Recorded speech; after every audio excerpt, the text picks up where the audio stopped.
We bought our 1920s home with my husband 5 years ago, and it has been our dream house ever since. The previous owner had lovingly restored the house, and we have slowly been doing some updates of our own. But there was one thing that has always bothered me about this house. It has a door in the attic that doesn't open. I can see through the cracks in the door that there is a room on the other side. No.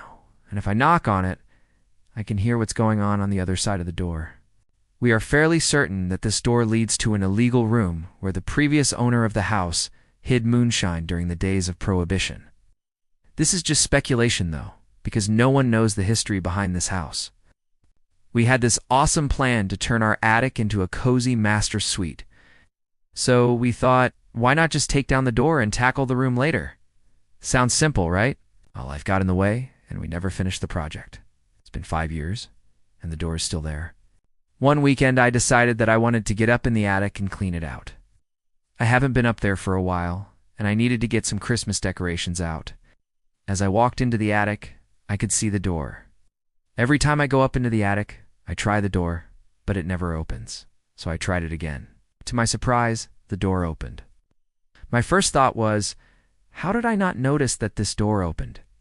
When I went to push the door open, it didn't budge, so I pulled it open and it swung inward. As I stood there looking at the door, I realized that I must have hit the door just right when I walked in, and it opened easily because the hinges were loose. I walked through the door and entered the room. As I stepped inside, I noticed that the air was stale, like the room hadn't been touched in years. There was no light bulb in the light fixture, so I reached up and flipped the switch. Nothing happened. I reached back behind me to grab the door and shut it when I heard a loud thump from the other side of the door. I froze. I listened intently. Thump, thump. Someone or something was on the other side of the door. Don't ask me why, but I screamed bloody murder at the top of my lungs. I don't even know what I was trying to accomplish with my blood-curdling scream, but I was petrified. I ran out of the room and slammed the door behind me. Once I was safely out of the attic, I started to calm down. I could hear the thumping from the other side of the door, but it had slowed down. I could hear what sounded like whispers. Then I heard someone, or something, dragging itself closer to the door. I ran out of the attic and headed downstairs. Once I got downstairs, I immediately looked for my husband. He was in the basement workshop. He came upstairs and asked me what was wrong. I told him that I found a secret door in the attic, and that someone was in the other room. He didn't believe me. He thought I was joking around. I insisted that he come with me to check it out, so we headed up to the attic together. As we approached the door, I could hear scratching sounds coming from the other side. My husband started to get nervous when he heard the sound too. Together we pushed the door open and walked inside. It was pitch black. Neither one of us had brought any lights with us. We started to call out into the darkness, but there was no reply. We couldn't see anything in the darkness, so we decided to go back downstairs and get some flashlights. On the way down, I kept thinking about what we were getting ourselves into. What if we had broken into someone's home and they were hiding from us? We had interrupted whatever they were doing, and now they were mad. We could hear footsteps above us, and we started to running down the stairs. When we got to the bottom of the stairs, we split up. I went to get my flashlight from the kitchen drawer, while my husband checked out the backyard. I grabbed the flashlight and ran back to the attic. When I got back into the room, my husband was standing in the doorway with his flashlight trained on the floor. I shined my flashlight on the floor and saw that there was a single footprint. That footprint totally looked like it was made by some giant dude, right? I mean, can you believe it? I don't remember what size shoes men's shoes are, but whatever the size, these footprints were way too big. My husband's flashlight beam was shining bright on the wall across the room. He stumbled upon this weird symbol carved right into the wall. It kind of looked like a backward capital C, and right below it were 3 tiny marks. What could it mean? I have no idea what the markings meant, but I knew that they were important because whoever had made them had taken the time to carve them into the wall. We didn't really find anything cool or exciting in the room, so we bounced from the attic. We decided to do some research to see if anyone else in the neighborhood had a similar symbol carved into their house. All of the houses on our block were built around the same time, and most of them had symbols carved into the walls. We actually stumbled upon 2 more houses that sport the same symbol. How cool is that? We weren't exactly sure what it all meant, but it definitely gave us a solid starting point for our investigation, you know?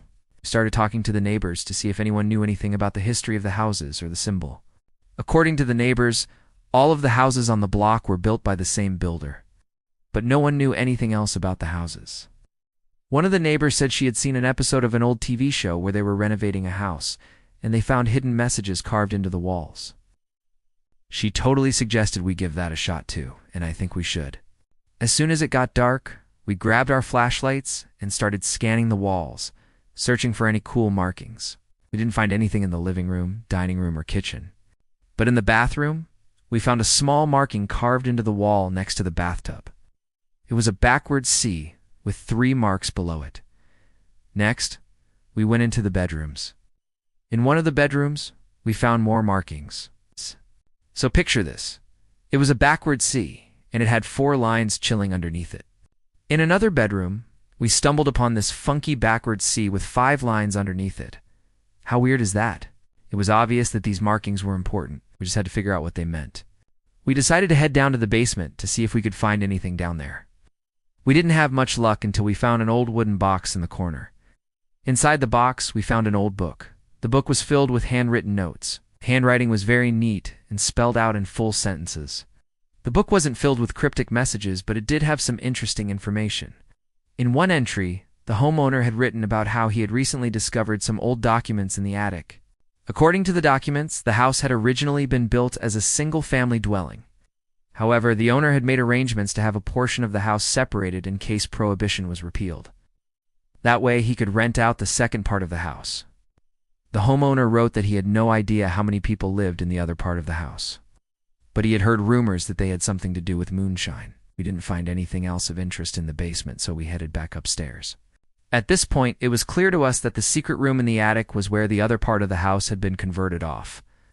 We decided that we would have the entire attic torn out, so that we could finally see what was going on behind the wall. When the contractor tore out the wall, he found a hidden room. Inside the room, he found a bunch of old liquor bottles. Bottles were filled with a brown liquid. We decided to keep the bottles and put them on display in our house. To this day, we have no idea what brand of moonshine was hidden in our house, but it's fun to think about what it might have been. If you enjoyed this story, you'll definitely want to dive into more awesome content.